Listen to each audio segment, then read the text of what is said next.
இயேசு கிறிஸ்து மரித்து அடக்கம் பண்ணப்பட்டு 3வது நாள் திரும்பவும் உயிரோடு எழும்பினார்.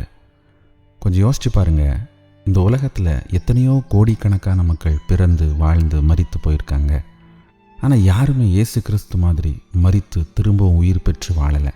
ஒருவேளை அது புத்த மதம் உருவாக காரணமாக இருந்த கௌதம புத்தராக இருக்கட்டும், இஸ்லாம் உருவாக காரணமாக இருந்த முகமது நபியாக இருக்கட்டும், சீக்கிய மதம் உருவாக காரணமாக இருந்த குரு நானக்காக இருக்கட்டும், ஷிரடி சாய்பாபாவாக இருக்கட்டும், சத்ய சாய்பாபாவாக இருக்கட்டும், அல்லது சிவாஜி மகாராஜாவாக இருக்கட்டும், மாவீரன் அலெக்சாண்டராக இருக்கட்டும், அல்லது மகாத்மா காந்தியாகவே இருக்கட்டும், இப்படி எந்த மத தலைவர்களும் சமுதாய தலைவர்களும் மரித்ததுக்கப்புறம் திரும்ப உயிரோடு எழும்பினதில்லை. இயேசு இந்த எல்லா தலைவர்களுக்கும் மேலானவர். ஒருவேளை இயேசுவை நீங்கள் ஒரு கற்பனை கதாபாத்திரமாக பார்க்கலாம். அவர் கற்பனை கதாபாத்திரம் இல்லை, அவரை பற்றி வரலாறில் எழுதப்பட்டிருக்கு. இன்ஃபேக்ட் வரலாறை 2ஆக பிரித்தவர் அவர். Before Christ and Domini. மரணத்துக்கு அப்புறம் உயிரோடு எழும்பி இன்னைக்கும் உயிரோடு இருக்கிற ஒரே வரலாற்று நபர் இயேசு கிறிஸ்து மட்டும்தான்.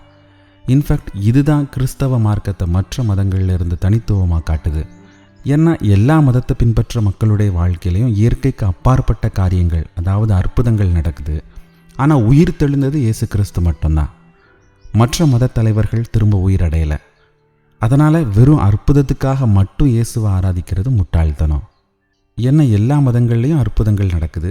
அதனால் வெறும் அற்புதங்களுக்காக மட்டும் இயேசுவை ஆராதிக்கிறது முட்டாள்தனம் அப்படின்னு நான் சொல்கிறேன். கிறிஸ்தவ விசுவாசிகளோட விசுவாசத்துக்கு அச்சாணி இயேசு கிறிஸ்துவோட உயிர்த்தெழுதல் தான். கிறிஸ்து எழுந்திராவிட்டால் உங்கள் விசுவாசம் வீணாயிருக்கும் அப்படின்னு பைபிளில் வசனம் சொல்லுது.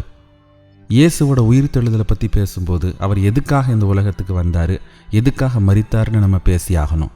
நம்ம பாவங்களை மன்னித்து அதில் இருந்து நம்மளை விடுதலையாக்கி நமக்கு சொர்க்க வாழ்க்கையை கொடுக்க தான் இயேசு கிறிஸ்து இந்த உலகத்துக்கு வந்தார். அவரை நம்புகிற எல்லாரும் மரித்ததுக்கப்புறம் சொர்க்கத்துக்கு போகலாம். மற்ற மதங்களில் இந்த அளவு மரணத்துக்கு அப்புறமான சொர்க்க வாழ்க்கையை பற்றி உறுதியாக சொல்லப்படலை. மரித்ததுக்கப்புறம் சொர்க்கத்துக்கு போவோமா இல்லையான்னு மற்ற மதங்களில் உறுதியாக சொல்லப்படலை. இயேசுவை நம்புகிற எல்லாரும் சொர்க்கம் போகலான்னு இங்கே தெளிவாக சொல்லப்பட்டிருக்கு. இந்த காரியங்களை நம்ம இன்னைக்கு ஞாபகப்படுத்தணும். இயேசு எதுக்காக வந்தார், மரித்தார், திரும்ப உயிரோடு எழும்பினார் அப்படிங்கிற காரியங்களை நம்ம புரிஞ்சுக்கணும். இந்த இயேசுவை ஒரே கடவுளை ஏற்றுக்கிடணும். அர்த்தமுள்ள ஈஸ்டர் கொண்டாடணும். பாய்.